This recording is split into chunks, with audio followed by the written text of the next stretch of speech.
পাঠশালা Toronto বই পডকাস্টে স্বাগতম। আজ ২৬শে মার্চ ২০২৬, বাংলাদেশের স্বাধীনতা দিবস। সবাইকে স্বাধীনতা দিবসের শুভেচ্ছা। আজ কথা হবে হুমায়ূন আহমেদের সূর্যের দিন নিয়ে। বলবেন পদার্থবিজ্ঞানী শিক্ষক তারেক আজিজ শুভ। স্বাগত শুভ ভাই। পডকাস্ট পরিচালনায় আমি ফারহানা আজিম শিউলি। তো আমরা বইয়ে চলে যাই। ২৬শে মার্চ আমাদের জীবনে কতটা গুরুত্বপূর্ণ সেটা তো আর আলাদা করে বলার কিছু নেই, এবং এই ২৬শে মার্চ আমাদের মুক্তিযুদ্ধ সমস্ত কিছু ধরার জন্য আমাদের কবি সাহিত্যিকরা একদম মুক্তিযুদ্ধের পর থেকেই প্রত্যেকে যে যার জায়গা থেকে চেষ্টা করেছেন, প্রত্যেকের যার যার দৃষ্টিভঙ্গিতে, যার যার নিজস্ব লেখন শৈলীতে মুক্তিযুদ্ধের ইতিহাসটা তুলে নিয়ে আসার চেষ্টা করেছেন। একই চেষ্টা হুমায়ূন আহমেদও করেছেন।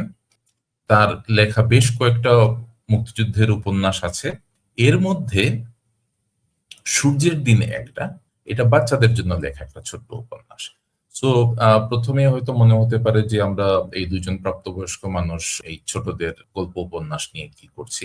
আমার কাছে সবসময় যেটা মনে হয় যে বড়দের আলাপে পলিটিক্যাল ভিউজ, পলিটিক্যাল আসপেক্টস গুলো যত সহজে এনে ফেলা যায় বা শেয়ার করে ফেলা যায়, বাচ্চাদের কোনো একটা উপন্যাসে এই ধরনের কঠিন একটা বিষয়, বিশেষ করে একটা দেশের মানুষ স্বাধীনতা যুদ্ধে ঝাঁপিয়ে পড়তে যাচ্ছে, এর ঠিক আগের মুহূর্তের পরিবেশ তারা নিজেরা ফিল করছে, তারা দেখতে পাচ্ছে চারপাশে কি হচ্ছে, এবং এরপরেও তারা আবার বুঝতে পারছে না। তারা দেখতে পায় কিন্তু তারা বুঝতে পারে না। তারা জানে যে একটা কিছু হচ্ছে, কিন্তু সেটার আসলে কি, তার গভীরতাটা কি, তার ইম্প্যাক্ট কি হতে পারে, তার জীবনটা পরবর্তীতে কি হতে চলেছে, এই জিনিসপত্রগুলো একটা বাচ্চার চোখ দিয়ে দেখা, আমি মনে করি এটা একটা সাংঘাতিক দুরূহ কাজ। এবং ছোটদের নিয়ে পরবর্তীতে অনেক অনেক সফল বলবো মুক্তিযুদ্ধ ভিত্তিক উপন্যাস লেখা হয়েছে। তার নিজের ছোট ভাই জাফর ইকবাল একাধিক চমৎকার উপন্যাস লিখেছেন বাচ্চাদের নিয়ে। আমি তপু, তারপরে আমার বন্ধু রাশেদ, আরো অনেক ভালো ভালো উপন্যাস আছে। কিন্তু হুমায়ূন আহমেদের দিক থেকে আমার এই সূর্যের দিনটা খুবই একটা পছন্দের উপন্যাস। হুমায়ূন আহমেদ মুক্তিযুদ্ধের উপন্যাস সমগ্র একটা বেরিয়েছিল, তো সেখানে মুক্তিযুদ্ধ সম্পর্কে একটা ভূমিকাতে একটা ইন্টারেস্টিং কথা লিখেছেন। বলছেন যে মুক্তিযুদ্ধকে আমি দেখেছি যুবকের চোখে এবং দেখেছি খুব কাছে থেকে। জীবন এবং মৃত্যুকে এত ঘনিষ্ঠভাবে কখনো দেখবো ভাবিনি। কত বিচিত্র আবেগ, কত বিচিত্র অনুভূতি। অথচ লেখালেখি শুরু করার পর অবাক হয়ে লক্ষ্য করলাম এইসব আবেগ ও অনুভূতি আমার লেখায় আসছে না। মুক্তিযুদ্ধ বিষয়ক আমার প্রথম লেখাটি হয় মুক্তিযুদ্ধের 4 বছর পর, নাম শ্যামল ছায়া। উপন্যাস হিসেবে হয়তো উতরে যায়, কিন্তু আমার মন ভরল না। মনে হলো আমি পারছি না। স্বাধীনতা যুদ্ধের মতো বিশাল ব্যাপার ধরবার মতো ক্ষমতাই হয়তো বা আমার নেই। মন খারাপ হয়ে গেল। অনেকবার চেষ্টা করলাম, মুক্তিযুদ্ধ নিয়ে লিখতে পারলাম না। কেন পারছি না সেও এক রহস্য। 10 বছর পর লিখলাম সৌরভ। আমার কাছে মনে হলো অবরুদ্ধ ঢাকা নগরীর কিছুটা সৌরভে ধরা পড়েছে। খানিকটা আত্মবিশ্বাস ফিরে এলো। লেখা হলো 1971, আগুনের পরশমণি, সূর্যের দ্বীপ। মুক্তিযুদ্ধের বিশালতা এইসব লেখায় ধরা পড়েছে এমন দাবি আমার নেই। দাবি এইটুকুই, আমি গভীর ভালোবাসায় সেই সময়ের কিছু ছবি ধরতে চেষ্টা করেছি। যে কোনো একটা উপন্যাস শুরু করার সময় প্রথম লাইনটা নাকি খুব গুরুত্বপূর্ণ, কারণ ওটাই হচ্ছে তোমার মনোযোগটা কেড়ে নেয়। তো এই উপন্যাসের প্রথম লাইনটা হচ্ছে, এ বাড়ির নিয়ম হচ্ছে যাদের বয়স 12-র নিচে তারা বিকেল 5টার আগে ঘরে ফিরতে হবে, যাদের বয়স 18-র নিচে তাদের ফিরতে হবে 6টার মধ্যে। খোকনের বয়স 13 বছর 3 মাস, কাজেই তার বাইরে থাকার মেয়াদ 6টা, কিন্তু এখন বাজছে 7:30। খোকন আমাদের অন্যতম নেরেটর, এবং আমরা শুরুতেই জানতে পারলাম যে খোকন বাসায় ঢুকতে বেচারা ভয় পাচ্ছে, এবং একটু পরে আমরা জানতে পারবো যে কেন ভয় পাচ্ছেন। কারণ এই বাসাটা, খোকন যেখানে থাকে, এটা বিশাল একটা একান্নবর্তী পরিবারের মতো, এবং সেইখানে এই বাসার প্রায় সমস্ত কিছুই, এই বাসার সবচেয়ে সিনিয়র মোস্ট লোক যিনি, বড় চাচা, অত্যন্ত কঠোর ভাবে বাসায় নিয়ম কানুন মেনটেন করেন। এবং আমরা শুরুতেই যেমন জানলাম যে খোকন তার বয়স অনুযায়ী 6টা পর্যন্ত সে বাইরে থাকতে পারে, কিন্তু 1 ঘন্টা দেরি করে ফেলেছে এবং সে ভয় পাচ্ছে বড় চাচা তাকে কিছু বলবেন বলে। তার একটা প্ল্যান ছিল যে বড় চাচার সঙ্গে মিথ্যা কথা বলে ফেলা যায়, বড় চাচাকে বলতে পারে যে এখন খুব মিছিল হচ্ছে, তো এইরকম একটা মিছিলের মুখে পড়ে গিয়ে তাদের দেরি হয়ে গিয়েছে ইত্যাদি। কিন্তু তার মূল ভয় হচ্ছে কি, বড় চাচা, যার অলমোস্ট শার্লক হোমসের মতো একটা আনক্যানি এবিলিটি আছে, উনি চট করে এই মিথ্যাটা ধরে ফেলবেন। সো এইভাবে আমাদের কাহিনী বেসিক্যালি শুরু হয়। আমরা পরবর্তীতে জানতে পারি যে তার আসলে দেরি হওয়ার কারণটা কি। তারা গোপন একটা ক্লাব তৈরি করেছে, সেই ক্লাবের নাম হচ্ছে ভয়াল 6, স্কেয়ারি 6। খোকন সহ আরো 5 জন। প্রথম কাজই হচ্ছে তারা আফ্রিকা ভ্রমণ করতে চলে যাবে পায়ে হেঁটে। আমাদের সোসাইটাল যে স্ট্রাকচার, সেই স্ট্রাকচারে এরা কিন্তু রেবেলিয়ন, বিদ্রোহ করার মতো অবস্থায় তারা থাকে না। তো তাদের মূল বিদ্রোহটা হয় কল্পনায়। তো সেই চিন্তা ভাবনা থেকে তারা ভয়াল 6 গ্রুপটা করেছিল। তো যাই হোক, এইভাবে কাহিনী শুরু হয় এবং আমরা আস্তে আস্তে অন্যান্য চরিত্রদের সাথে পরিচিত হতে থাকি। আমরা পরিচিত হই তার আরেক বন্ধু, যার নাম হচ্ছে সাজ্জাদ। একেও আমরা দেখতে পাবো এই উপন্যাসে খুব গুরুত্বপূর্ণ ভূমিকাতে। পরিচিত হব তার বাবার সাথে। তার বাবা একজন আত্মভোলা ইতিহাসের শিক্ষক ঢাকা বিশ্ববিদ্যালয়ের, এবং এই উপন্যাসে সবচাইতে যার কথাটা অল্প এসেছে কিন্তু খুব তীব্রভাবে এসেছে, এই হচ্ছে খোকনের মা। এরপরের গুরুত্বপূর্ণ চরিত্র হচ্ছে ছোট চাচা। ইনি খুবই ফুর্তিবাজ লোক। তো যাই হোক, আমাদের কাহিনী এগুতে থাকে এবং আমরা দেখতে থাকি যে কিভাবে এই চরিত্রগুলো ডেভেলপ করছে। কিন্তু একটা জিনিস আমরা খুব দ্রুত বুঝতে পারি, যতগুলো চরিত্রের সাথে খোকনের দেখা হচ্ছে, এরা প্রত্যেকেই তাকে একবার না একবার জিজ্ঞেস করছে, মিছিলে টিছিলে যাসনি তো? যত অথরিটেটিভ ফিগার্স আছে এই উপন্যাসে, তারা সবাই জিজ্ঞেস করছে, তোরা মিছিলে টিছিলে যাস না তো? তো তার মানে খুব দ্রুত জেনে যাচ্ছি যে এইটা যে সময়ের কাহিনী, সেই সময়ে সময়টা খুব উত্তাল, অনবরত মিছিল হচ্ছে এবং হাঙ্গামা হুজ্জত হচ্ছে, এবং বড়রা দে আর ওয়ারিড যে এই ছোট বাচ্চারা পলিটিক্যাল মুভমেন্টে জড়িয়ে পড়ছে কিনা। পরিচয়ের সামনে যত এগোয় আমরা তখন দেখতে পারি যে এই ভয়াল 6-এর অন্যতম সদস্য সাজ্জাদ, সে মাঝে মধ্যেই কিন্তু মিছিলে যায়। সে কেন যায় এটা কিন্তু সে ব্যাখ্যা করতে পারে না। ভালো কথা, আমরা 71-এ আছি, এটা আমরা কিভাবে জানলাম? এটা জানলাম এইভাবে যে বড় চাচা খোকনকে একটা পানিশমেন্ট দিয়েছেন সেই রাতে দেরি করে বাসায় আসার জন্য, এবং সেটা হচ্ছে সে কি করছিল এইটার একটা লিখিত রিপোর্ট তার কাছে, অর্থাৎ বড় চাচার কাছে পেশ করতে হবে। এবং সেইখানে সে লেখে, অদ্য 22শে ফেব্রুয়ারি 1971 সাল আমরা ভয়াল 6 গঠন করিলাম, এবং সেখানে বলা হয়েছে যে আমরা পায়ে হাঁটিয়া পৃথিবী ঘুরতে বাহির হইব।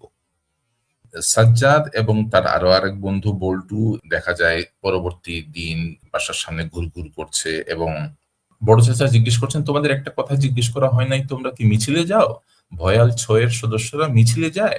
সাজ্জাদ ইতস্তত করে বলল, ওরা যায় না, আমি যাই। কেন যাও? সাজ্জাদ জবাব দিতে পারল না। এসব মিছিল টিছিল কেন হচ্ছে জানো? জানি। কেন? সাজ্জাদ জবাব দিতে পারল না। বড় চাচা গম্ভীর মুখে বললেন, না না, তুমি জানো না। মিছিল টিছিল করা এখন আমাদের স্বভাব হয়ে দাঁড়িয়েছে। কোথায় কোথায় মিছিল, সভা, শোভাযাত্রা, এইসব কি? রাত দিন রাস্তায় চেঁচামেচি করলে লোকজন কাজ করবে কখন? এই জায়গাতে আমার মনে হলো যে similarly in the same vein along with this story line, 24-এর সময় আমাদের এখানে দেশে যখন একটা উত্তাল সময় গিয়েছে, ওই সময়ও বাচ্চারা পথে নেমে আসছিল, এবং ওই সময়ও ঠিক হুবহু একই রকম ভাবে আমি দেখেছি যারা বড় মানুষ তারা ভাবছেন যে এই কোথায় কোথায় মিছিল, শোভাযাত্রা, এইসব রাত দিন রাস্তায় চেঁচামেচি করা। সো এইটা একটা ইন্টারেস্টিং ব্যাপার যে যে কোনো একটা উত্তাল সময়ে, সমাজ বদলের সময় যখন আসে, রাস্তায় যারা নেমে আসে, বড় চাচারা কেউ রাস্তায় নেমে আসেন না, নেমে আসে এই ছোট ছোট বাচ্চাগুলো। তো যাই হোক, আমরা এগোতে থাকি এবং আস্তে আস্তে বিভিন্ন ঘটনা ঘটতে থাকে। আমরা বারবার বিভিন্ন পয়েন্টে আমরা দেখতে থাকি যে মুক্তিযুদ্ধের একটা গ্রাউন্ড তৈরি হচ্ছে। আমরা ১লা মার্চ থেকে তারপরে ৭ই মার্চ, এরকম প্রত্যেকটা দিনের কাহিনী না হলেও ইম্পর্টেন্ট দিনগুলোর কথা উপন্যাসে চলে এসেছে। খোকনের বাবা রকিব সাহেব, যে চরিত্রটা, যেমন আমরা বলেছি, শিক্ষক মানুষ, একটু আলাভোলা টাইপের, কিন্তু উনি বাচ্চাদেরকে প্রায় সমবয়সী রকম ট্রিট করেন। রকিব সাহেব খোকনকে হঠাৎ জিজ্ঞেস করেন, তোমার কি ধারণা শেখ মুজিবুর রহমান প্রধানমন্ত্রী হবেন? খোকন বলে, আমি জানি না। এ নিয়ে কখনো ভেবেছ? না। আমি অবশ্যই অনেক ভেবেছি, আমি নিজেও বুঝতে পারছি না। তার কাছে মনে হচ্ছে যে এই বাচ্চারাও এই দেশের একটা অংশ, এই সময়ের একটা অংশ, এবং আমরা তাদেরকে যতটা মনে করি যে তারা এসব বিষয়ে কিছু তারা জানে না বা তারা টের পায় না, এই জিনিসটা ঠিক না। তো এনিওয়ে, আমরা এর মধ্যে জানতে পারি ছোট চাচা, যাকে নিয়ে শুরুতে আমরা বলেছিলাম যে খুবই ফুর্তিবাজ লোক, তিনি আমরা দেখতে পাই যে ফিরে আসছেন আমেরিকা থেকে। উনার সঙ্গে আছে উনার মেয়ে প্রিসিলা এবং তার স্ত্রী রাহেলা, যে তারা এয়ারপোর্টে ফিরে এসেছেন, এবং সেটা হচ্ছে ১লা মার্চের কাহিনী। এবং এয়ারপোর্টে এসে তারা দেখতে পাচ্ছে যে তারা আটকা পড়েছেন। এবং এইখানে আমরা দেখতে পাই যে তার স্ত্রী রাহেলা, এই চরিত্রটা, তিনি মানে স্পষ্টতই দেশে ফিরে আসার ব্যাপারে উৎসাহী ছিলেন না, এবং এখন এই যে উনি দেশে ফেরত এসেছেন, এখন উনি বাসায় ফিরতে পারছেন না। একটা পর্যায়ে ছোট চাচাকে বলছেন, তোমাকে কতবার বলেছি দেশে ফেরার দরকার নেই, শুনবে না। ছোট চাচার কথা হচ্ছে, গন্ডগোল হচ্ছে বলে নিজের দেশে ফিরবো না? তখন রাহেলার প্রশ্ন ছিল, এরকম দেশে ফিরে লাভটা কি? আমার ব্যক্তিগত জীবন থেকে জানি যে একটা পর্যায়ে আমি নিজে দেশে ফিরে এসেছি, এবং ঠিক এই ধরনের প্রশ্ন আমাকে অনবরত ফেস করতে হয়েছে, এখনো হয়। এই কাহিনী যখন এদিকে চলছে, অন্যদিকে মিছিলে গিয়েছিল, ১লা মার্চের মিছিলে গিয়েছিল সাজ্জাদ, এবং ওই সময় যখন গোলাগুলি ছুটোছুটি শুরু হয়, সাজ্জাদ ভয়ে পালাতে যায়, এবং একটা পর্যায়ে একজন বুড়ো মানুষ দয়াপরবশ হয়ে তাদেরকে বাসায় আশ্রয় দেন, কারণ ওই সময়ই কারফিউ শুরু হয়ে যায়, কাজে তাদের কোথাও যাওয়ার উপায় থাকে না। সেখানে পরিচয় হয় আরেকটা চরিত্রের সাথে, সেই বুড়ো মানুষ যাকে দাদুমণি বলা হচ্ছে, উনি একজন প্রাক্তন হেড স্যার ছিলেন। তার নাতি নীলু থাকে, দাদু আর নাতি এই দুজনে মিলেই তারা থাকে। কাহিনী আরো সামনে এগুতে থাকে, এবং আমরা দেখতে থাকি যে আস্তে আস্তে এই কাহিনীটা যে শুরু হয়েছিল একটা চমৎকার হালকা একটা আলাপ নিয়ে, বাসায় ফিরতে দেরি হচ্ছে সেইটা নিয়ে তাদের টেনশন ইত্যাদি ইত্যাদি, সেটা আস্তে আস্তে সরে যেতে থাকে। আমরা বারবার দেখতে থাকি যে মিছিলের কাহিনী আসছে, এবং বেশ কিছু আমরা সিনিয়র লোকদের দেখা পাই, যারা প্রত্যেকেই মোটামুটি উদ্বিগ্ন দেশের কি হচ্ছে সেটা নিয়ে। তো এই ব্যাপারগুলো আমরা বারবার দেখতে থাকি, উপন্যাসে আসতে থাকে। দ্রুত এগিয়ে যাচ্ছে, একসময় ৭ই মার্চের কাহিনী আসে। ৭ তারিখে শেখ মুজিবুর রহমান ভাষণ দেবেন রেসকোর্সের মাঠে। ভোর রাত থেকে লোকজন আসতে শুরু করেছে, দোকানপাট বন্ধ, অফিস আদালত কিছু নেই, সবার দারুণ উৎকণ্ঠা, কি বলবেন এই মানুষটি। সবাই তার মুখের দিকে তাকিয়ে আছে, খুব মন দিয়ে আজ শুনতে হবে তিনি কি বলেন। আজ তাকে পথ দেখাতে হবে, শোনাতে হবে অভয়ের বাণী। হাজার হাজার মানুষ জমতে শুরু করেছে, দেখতে দেখতে রেসকোর্সের ময়দান জনসমুদ্রে পরিণত হলো। বৃদ্ধ বৃদ্ধা, যুবক যুবতী, কিশোর কিশোরী সবাই অপেক্ষা করছে। বাবার কাঁধে চেপে এসেছে শিশুরা, অবাক হয়ে তারা দেখছে এই বিশাল মানুষের সমুদ্রকে। মানুষজন যেখানে দল বেঁধে বঙ্গবন্ধুর কথা, তার ৭ই মার্চের ভাষণ শুনতে যাচ্ছে, এই একই ভাষণ শুনতে উপস্থিত হয়েছিল আমাদের সেই ছোট বন্ধু সাজ্জাদ। সে ভাষণ শুনতে সেখানে যায় নাই, সে গিয়েছিল একটা কারণে। ওই ১লা মার্চে সে যখন দাদুমণির বাসায় রাতের বেলা আটকা ছিল, মানে আশ্রয় ছিল, ওই সময় তাকে খুঁজতে গিয়ে তার দুলাভাই নিখোঁজ হয়ে গেছেন। এবং ওই ১ তারিখ থেকে শুরু করে ৭ তারিখ পর্যন্ত সে বিভিন্ন জায়গাতে খোঁজাখুঁজি করেছে। এবং আমরা এতক্ষণ পর্যন্ত যে বড় চাচার কথা বলেছি যে খুবই কঠোর চরিত্রের মানুষ, আমরা এই জায়গাতে গিয়ে দেখি যে উনি সাজ্জাদকে সঙ্গে নিয়ে খুঁজতে বেরিয়েছেন। সো এটা এই ছোট একটা উপন্যাস হতে পারে, কিন্তু এখানে কোন চরিত্রই কিন্তু একরৈখিক না। একটা লেয়ারের পর লেয়ার প্রত্যেকের চরিত্রের মধ্যে আছে। আমাদের কাহিনী ৭ই মার্চ থেকে আস্তে আস্তে ২৫শে মার্চের কাহিনীতে চারদিকের অবস্থা ভীষণ থমথমে। ওই রাতেই, অন দ্যাট ফেটফুল নাইট, ওই রাতে যখন পাকিস্তানি হানাদার বাহিনীরা বিপুল আক্রোশে একেবারে অসহায় নিরস্ত্র মানুষ যারা ঘুমিয়েছিল তাদের উপর তারা যখন ঝাঁপিয়ে পড়ছে, ঠিক ওই রাতেই খোকনের জীবনে আরো একটা বিপদ আসছে। সেটা হচ্ছে ওই রাতে তার মা মারা যাচ্ছে এবং তারা কেউ কোনোভাবে কোনো হাসপাতালে যাওয়ার ব্যবস্থা করতে পারছেন না, কোনো কিছু চলছে না। তো ২৫শে মার্চের সেই কালো রাত্রির পর কাহিনী খুব দ্রুত এগুতে থাকে। আমরা দেখতে থাকি যে শহরের বিভিন্ন প্রান্তে মিলিটারিরা দাঁড়িয়ে আছে এবং অনবরত কারফিউ চলছে।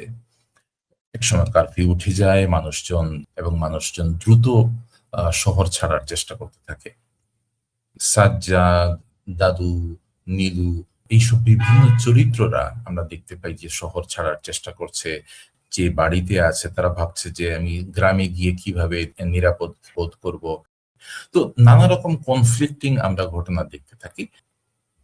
এবং এইখানে একটা ছোট অংশ আমি একটু পড়ে শোনাতে চাই, কারণ এইটার সাথে আমার মনে হয় উপন্যাসের নামকরণের সার্থকতার যে বিষয়টা সেটা জড়িত।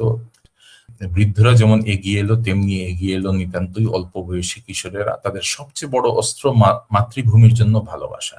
দেখতে দেখতে সেই সহায় সম্বলহীন বাহিনী এক মহাশক্তিমান দুর্ধর্ষ সৈন্যদলে পরিণত হলো এদের যুদ্ধ মুক্তির জন্য। তাই আমরা এদের ভালোবেসে ডাকলাম মুক্তি বাহিনী। এদের স্বপ্ন একটি, অন্ধকার রজনীর শেষে এরা আনবে একটি সূর্যের দিন।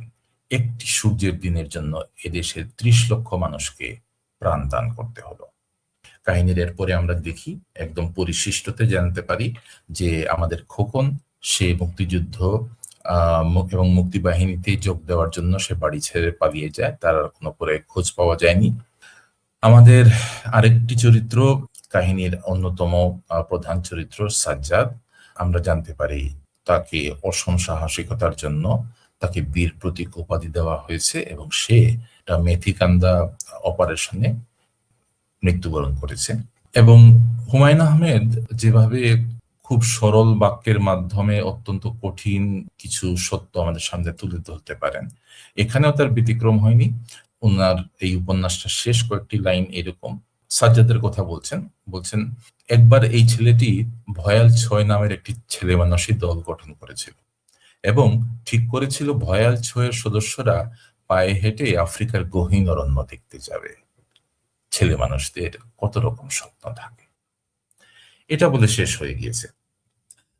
আমি জানি না অন্যদের কিরকম হয়। আমি প্রৌঢ় থেকে রীতিমতো বৃদ্ধের দিকে যাত্রা শুরু করেছি, কিন্তু এই শেষ লাইনটাতে এসে আজ থেকে ২০-৩০ বছর আগে বা তারও আগে পড়া এই উপন্যাস, তখন বুকের ভেতরটা ঠিক যেরকম মোচড় দিয়ে উঠেছিল, আজকে আবার যখন পড়ছিলাম একই রকম আমার ফিলিংসটা হলো। এবং আমি মনে করি এইখানেই হুমায়ুনের জিতে যাওয়া। এবং আমার কাছে যেমন শুরুতেই বলেছিলাম যে ছোটদের নিয়ে লেখাটা আমার কাছে সবসময় মনে হয় যে ভীষণ কঠিন একটা বিষয়। হুমায়ুন যখনই লিখেছেন তখন আমরা দেখতে পেরেছি যে এক ধরনের সহজিয়া একটা ভাব তার লেখার মধ্যে থাকে। ছোটদের কথা যখন লিখছেন তখন একেবারে তাদের বয়সের কাছাকাছি চলে যাচ্ছেন, তাদের মতো করে ভাবছেন, তাদের মতো করে দেখার চেষ্টা করেছেন।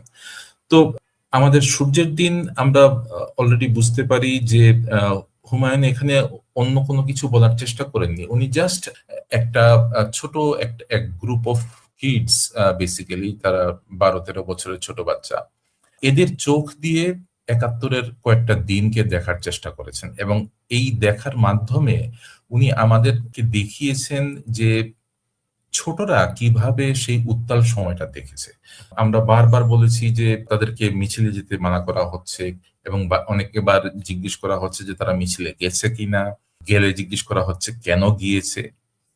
আমরা দেখতে পাচ্ছি তারা ছোট মানুষ, তারা ছোট মানুষ বলেই তারা বলতে পারছে না কেন তারা মিছিলে গিয়েছে, কিন্তু তারা মিছিলে গেছে। তারা বুঝতে পারছে যে এইটা একটা বড় একটা ঘটনা ঘটছে এবং এইটা তাদের আশেপাশে ঘটছে।